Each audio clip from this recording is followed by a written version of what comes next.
आपका स्वागत है फिर से मेरे छोटे से चैनल के एक छोटे से वीडियो में।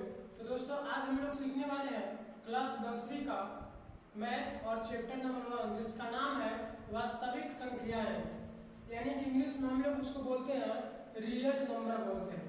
तो चलिए आज हम लोग इस वीडियो के माध्यम से मैथ सीखेंगे और मैथ में भी फर्स्ट चैप्टर जिसका नाम है वास्तविक संख्याएं इसको हम लोग रियल नंबर कहते हैं इंग्लिश में।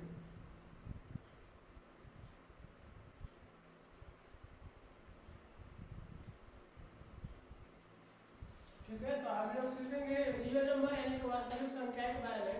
तो हम लोग बात करेंगे सबसे पहले कि वास्तविक संख्या हम लोग किसे कहते हैं। देखिए वास्तविक संख्या किसे कहते हैं, वैसी संख्या जिसे संख्या रेखा पर दर्शाया जा सकता है। वैसी संख्या जिसे संख्या रेखा पर दर्शाया जा सकता है उसे हम लोग वास्तविक संख्या कहते हैं। और आप लोग भी जानते हैं कि संख्या रेखा का मतलब क्या होता है, क्योंकि आप पिछले क्लास में पढ़ चुके हैं।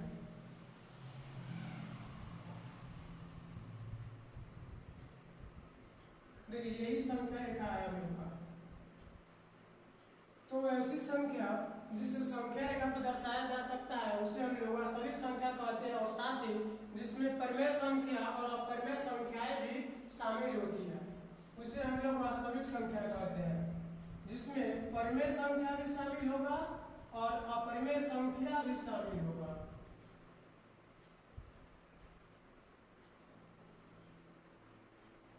अपरिमेय संख्या भी शामिल होगा। फिर से चलिए हम लोग बात करते हैं इस पे।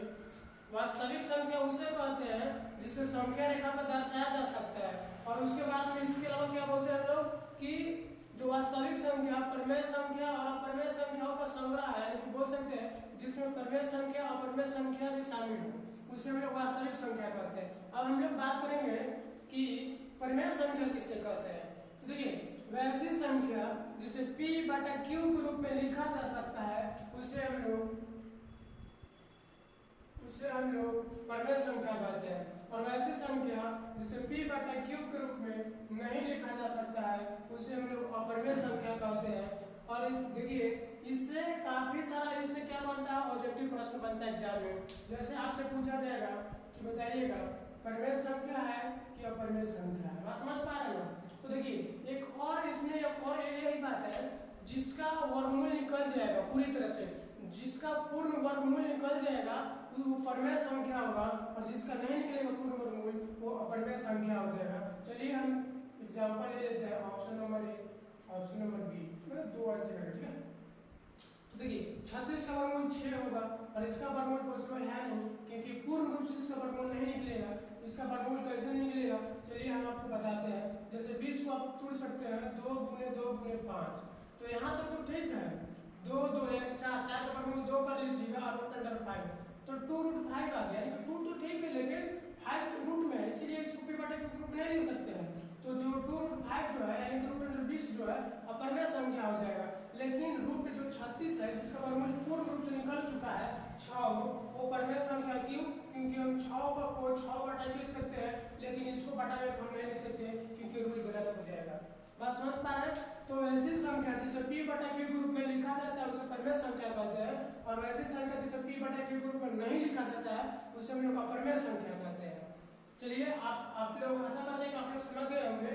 अब जैसे कि बहुत सारे एग्जाम में यहाँ से ऑब्जेक्टिव सारा प्रश्न पूछा जाता है। जैसे देखिए हम आपको एक और प्रश्न देते हैं। मान लीजिए कि रूट में है 48/75, ये परिमेय संख्या की अपरिमेय संख्या है। तो चलिए देखिए कोई जरूरी नहीं है कि मतलब कि उसका फर्स्ट स्टेप में उसका पूर्ण वर्गमूल निकल जाए। अगर जो कटने वाला होगा, डिजिट कटने वाला होगा तो उसको काट भी देंगे। बात समझ पा रहे हैं। मतलब जनरली अगर आप चाहिएगा कि 48 का वर्गमूल निकाल ले पूर्ण रूप से तो पॉसिबल नहीं है। आप चाहिएगा 75 का निकाल ले तो पॉसिबल नहीं है। इसके लिए क्या करना पड़ेगा, काटना पड़ेगा। देखिए 16 दिए 48 और 25 दिए 75, तो करिएगा तो 16 बटा कितना आ जाएगा 25 आ जाएगा। और आप भी जानते हैं 16 का वर्गमूल 4 और 25 का वर्गमूल 5, तो 4/5 एक परिमेय संख्या। बात समझ पा रहे हैं। तो ऐसा प्रश्न पूछा जाता है 10वीं क्लास का ऑब्जेक्टिव मैथ में। बात समझ पा रहे हैं, मैथ में ऑब्जेक्टिव प्रश्न ऐसा पूछा जाता है। चलिए अब हम लोग बात बात करेंगे यहाँ से यूक्लिड विभाजन पे थोड़ा सा, क्योंकि ये 2 नंबर का प्रश्न है यूक्लिड विभाजन है, तो वहाँ से 1 नंबर का भी प्रश्न एचसीएफ के अकॉर्डिंग पूछा जाता है। तो सबसे पहले हम लोग पढ़ेंगे यूक्लिड विभाजन एल्गोरिथम के बारे में।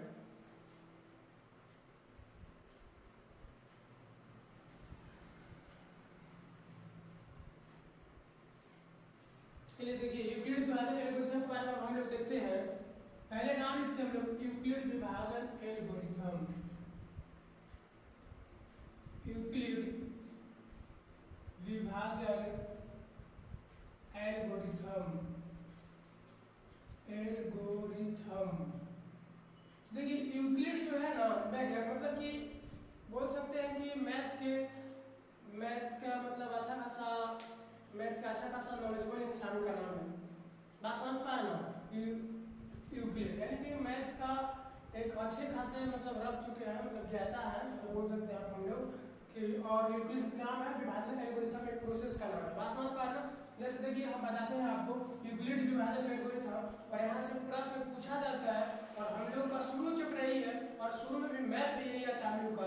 चलिए हम लोग देखते हैं, देखिएगा जैसे कि हम लोग भागा सीखते हैं। बात समझ पा रहे हैं। जैसे मान लीजिए कि यहाँ पे हम 5 दे दिए और यहाँ पे 27 दे दिए, तो हम लोग इसको लगाएंगे तो 5 तिया 25, इसका वर्गमूल यहाँ से घटा देंगे, 2 आ जाएगा, 2 कट जाएगा, तो 2 शेष बचा है। बात समझ पा रहे ना। अब देखिए अब हम लोग बात करेंगे कि इसको क्या बोलते हैं, इसको क्या बोलते हैं, इसको क्या बोलते हैं। बात समझ पा रहे ना। अच्छा यदि मान लीजिए कि हमें चेक करना है कि भागा ये सही है या गलत है, तो क्या करते हैं, तो हम लोग एक सूत्र पढ़ते हैं। बात समझ पा रहे ना। हम लोग एक सूत्र यही पढ़ते हैं कि भाज्य बराबर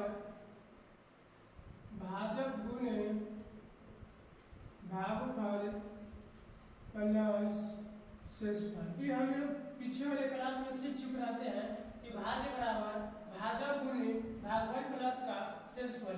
इसके अकॉर्डिंग हम बता सकते हैं कि जो भागा बनाया गया है वो सही है या गलत है। तो देखिए हम लोग इसको भाज्य बोलते हैं, इसको भाजक बोलते हैं,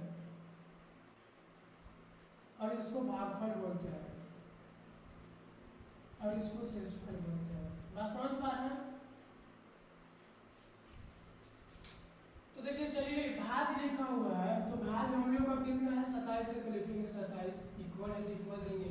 ये भाजक है तो भाजक कितना है 5 है, तो लिखेंगे 5 गुने। ये भागफल है तो भागफल कितना है 5 है, 5 लिखेंगे। प्लस है प्लस कर लिए, शेषफल इसको बोलते हैं 2 को 2 कर लिए, तो हो जाएगा 27 इक्वल टू 5 25, 25 से 2 27।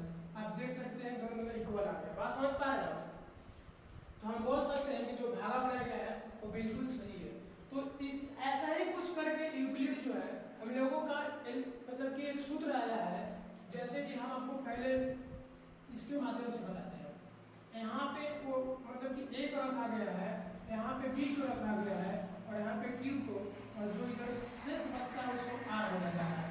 यानी कि भाज्य बोला जा रहा है ए को, और भाजक बोला जा रहा है बी को, गुने क्यू को बोला जा रहा है भागफल, और शेषफल को बोला जा रहा है आर बोला जा रहा है। यानी कि ए बराबर बी क्यू प्लस का आर, जहाँ R is equal to not zero, R is equal to sorry zero. मतलब हम लोग को तब तक बनाना है जब तक कि आर जीरो के बराबर ना आ जाए। बात समझ पा रहे ना। तो देखिए फिलहाल अभी इसको छोड़ दीजिए, हम लोग बाद में जब प्रश्न करेंगे तो यहाँ से कर लेंगे। तो ए हो गया यूक्लिड विभाजन एल्गोरिथम का सूत्र हो गया ए बराबर बी क्यू प्लस का आर, तो बी हो गया भाजक हो गया, ए भाज्य हो गया, क्यू भागफल हो गया, और आर शेषफल हो गया। बात समझ पा रहे ना। और इसी का प्रयोग करके हम लोग एचसीएफ सीखने वाले हैं। बात समझ पा रहे हैं। चलिए हम लोग कुछ प्रश्न करते हैं इसमें अपना अकॉर्डिंग। जैसे मान लीजिए कि हम दे दिए 156 और 225 का एचसीएफ निकाले, और वो भी यूक्लिड विभाजन एल्गोरिथम का प्रयोग करके। प्रश्न में रहता है कि यूक्लिड विभाजन एल्गोरिथम का प्रयोग करके एचसीएफ निकाले। हालांकि एचसीएफ का मतलब होता है हाईएस्ट कॉमन फैक्टर होता है। बात समझ पा रहे हो। 156 और 225 का एचसीएफ हाईएस्ट कॉमन फैक्टर होता है। फिलहाल हम लोग जो बच्चे क्लास में सीखे होते हैं वैसा उनको अपना कर नहीं सीखना होता है। यहाँ पे थोड़ा सा अलग चलेगा, यानी कि यहाँ पे थोड़ा चरण बाय चरण चलता है। वो तो देखिए सिंपल सी बात है कि जो यहाँ पे भाज्य होता है यानी कि ए का मान होता है वो सबसे बड़ा होगा, तभी तो हम लोग भागा दे पाएंगे। यहाँ पे पॉइंट से मतलब नहीं है हम लोग को, यहाँ पे एक्यूरेट से मतलब है। जैसे कहने का मतलब है ना कि अगर हम 5 लिख दें और आप यहाँ पे 3 लिखोगे, फिलहाल एचसीएफ के नियम के अकॉर्डिंग गलत हो जाएगा। हम लोग को भागा नहीं करना है, यहाँ पे हम लोगों को यहाँ पे एचसीएफ बनाना है, तो ये रूल गलत हो जाएगा। तो हम लोग यहाँ पे 5 लिखेंगे और यहाँ पे 3 लिखेंगे। एग्जाम्पल के लिए मैं बता यही रहा हूँ कि जो बीच में जो यानी कि जो भाज्य होगा उसको बड़ा डिजिट होगा, बड़ा अंक होगा, उसी को हम लोग ए मानेंगे, और जो छोटा होगा उसको हम लोग बी मानेंगे। सब पॉइंट है, यहाँ पे प्रश्न दिया गया है 156 और 225, इसमें से जो सबसे बड़ा है उसको ए मानेंगे और जो छोटा है उसको हम लोग बी मानेंगे। बात समझ पा रहे हैं? चलिए हम लोग लिखते हैं सोल्यूशन, क्योंकि कोई भी प्रश्न होता है तो उसको सोल्यूशन लिखना बहुत जरूरी है। तो देखिए ए बराबर हम लोग का 225 हो जाएगा और बी बराबर हम लोग का 156 हो जाएगा। तो जो बड़ा होता है उसको ए मानते हैं, जो छोटा होता है उसको हम लोग बी मानते हैं। चलिए अब हम लोग ऐसा कुछ करते हैं कि हम लोगों को आएगा और यहाँ पे ए भी आएगा। तो सबसे पहले फर्स्ट बार भागा करने जा रहे हैं हम लोग इसको, इसीलिए हम लोग चरण 1 लिखेंगे। चलिए लिखते हैं हम लोग चरण 1। तो चरण 1 हो गया, तो करना ही है कि सबसे पहले बी लिखना है। तो बी कितना है मेरा 156, तो लिखेंगे 156। याद रखना है जब बनाते टाइम इसको जरूर लिख लेना है, ए बराबर बी क्यू प्लस का आर। इस सूत्र का जरूर जरूर प्रयोग कर लेना है भाई। तब तक हम लोग को बनाते रहना है, तब तक चरण बाय चरण लिखते चलेंगे जब तक कि आर का मान 0 ना आ जाए, मैंने शेष पर 0 ना आ जाए। बात समझ पा रहे हो? चलिए 156 हो गया और यहाँ पे कितना हो जाएगा 225। एक बार में लगाएंगे तो यहाँ पे 156 हो जाएगा। अब इसको हम लोग घटा देंगे, 15 में से 6 घटाएंगे तो 9 आ जाएगा, 11 में से 5 घटा देंगे हम लोग 6 हो जाएगा और यहाँ एक एक कट जाएगा। बस समझ पा रहे हैं? तो इतना 69 है। तो हम लोग इसमें लिखेंगे इसका प्रयोग करके ए किसको बोलते हैं, तो बीच वाले को बोलते हैं। यहाँ पे तो हम लोग का 225 है, इक्वल है तो इक्वल कर लेंगे। बी किसको बोलते हैं, तो देखिए बी इधर साइड का बोलते हैं, यानी कि 156 को बी बोलेंगे। और क्यू किसको बोलते हैं, इसको बोलते हैं। और उसके बाद में प्लस आर किसको बोलते हैं, इसको बोलते हैं। ये हम लोग का चरण 1 कंप्लीट हो गया। अब हम लोग चरण 2 करेंगे, यानी कि इसको से क्या करेंगे, हम लोग भागा देंगे। बस समझ पा रहे हो? तो लिखेंगे चरण 2 यानी कि 69 और 156। तो ये कितना बार में लगेगा, देखिए ये भी मेरे हिसाब से 2 बार में लग जाएगा। फिर 2 बार में लगा 9 दूनी 18 के 8 8 पे 14 बार मतलब आप गुना कर लेना भाई, याद नहीं आता। ठीक है चलिए घटाइएगा तो 16 में से 8 घटाइएगा 8 आ जाएगा, 4 में से घटाइएगा 1 आ जाएगा, कट जाएगा। एक चरण 2 कंप्लीट हो गया।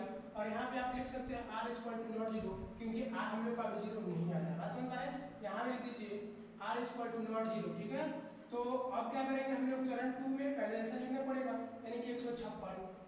क्यों? क्योंकि a है तो a तो बीच वाले को बोलते हैं 156 बराबर b क्यू, तो b इसको बोलेंगे क्यू इसको बोलेंगे। तो 69 × 2 प्लस r कितना है हम लोग का 18 है। चलिए 18 हो गया। अभी भी 0 नहीं आया है, तो अब हम लोग आगे करेंगे।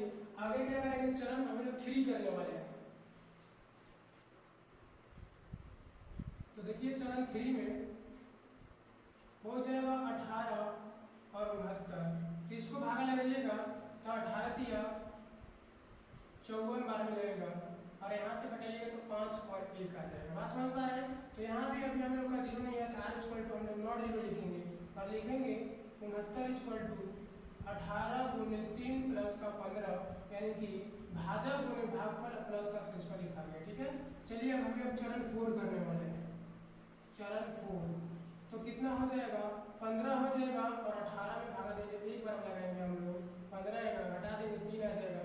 अभी भी यार हम लोग का 0 नहीं आया है, तो लिखेंगे 18 यानी कि बीच वाला बराबर 15 × 1 प्लस का 3, 15 × 1 प्लस का 3, ये हो गया। अब हम लोग क्या करेंगे, हम लोग इधर साइड में लिख देते हैं। चरण 4 तक हो गया। अब हम लोग चरण 5 करेंगे। हम लोग चरण 5, तो चरण 5 कितना लेना है, 3 और 15, यानी 3 और 15 को लेंगे। तो आप भी जानते हैं कि 3 बचे 15 कट जाएगा। तो हम लोग को यहाँ पे r = 0 आ गया, यानी कि हम लोग का मैथ बन गया। तो अब हम लिख सकते हैं अतः 156 और 225 का HCF 3 आंसर हो गया। ठीक है, 156 और 225 का HCF equal to HCF equal to कितना है 3, हम लोग का यही आंसर आ गया। बात समझ पा रहे हो? करना कुछ नहीं है, आपको सिर्फ ये सूत्र याद रखना है, A बराबर V2 प्लस का R, जो कि यूनिट बिहावियन एल्गोरिथम का सूत्र है, और इसी का प्रयोग करके हम लोग ने मैथ बनाया है। और इससे यदि ऑब्जेक्टिव पूछता है तो आप पीछे जैसे सीखे हैं पिछले क्लास में वैसे डायरेक्ट बनाकर निकल जाइए। और यदि 2 नंबर का प्रश्न पूछा जाता है तो आपको स्टेप बाय स्टेप करके बनाना पड़ेगा, और तब तक बनाना पड़ेगा जब तक कि R 0 के बराबर ना आ जाए, ठीक है। और इसी प्रकार आपका बुक में बहुत सारा प्रश्न दे रखा है, और आप बुक निकालिए और एक्सरसाइज 1.1 का सॉल्यूशन पूरा हो जाएगा। पूरा बोले तो केवल पहिलका का 1 का पूरा बन पाएगा। बात समझ पा रहे ना? चलिए अब हम लोग मिलते हैं अगले वीडियो में। इस वीडियो के लिए फिलहाल इतना ही।